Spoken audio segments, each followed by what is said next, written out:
কমলা রঙের সালোয়ার কামিজ পরা এক নারীকে নিয়ে টানাটানি করছেন 40 ঊর্ধ্ব দুই পুরুষ। তারা দুজনেই ওই নারীকে স্ত্রী দাবি করছেন। টানাটানির এক পর্যায়ে শুরু হয় হাতাহাতি। ভিড় জমিয়ে তাদের সেই টানাটানি দেখছেন উৎসুক জনতা। পরে খবর পেয়ে তিনজনকেই থানায় নিয়ে যায় পুলিশ। সেখানে গিয়ে উত্তেজনা আরও বাড়তে থাকে। থানা চত্বরেই কয়েক দফা টানাটানি হাতাহাতি হয়।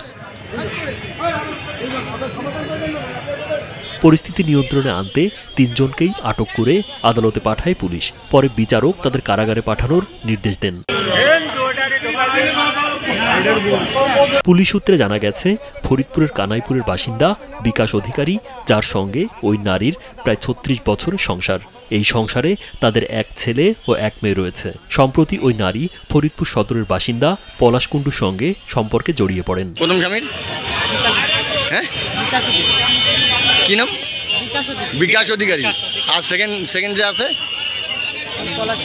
গেল সোমবার রাতে তারা যশোরে এসে একটি হোটেলে ওঠেন। বিষয়টি জানতে পেরে বিকাশ সেই হোটেলে এসে হাজির হন।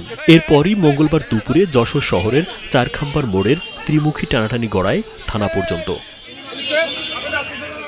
রাজীব বিশ্বাস, কালবেলা।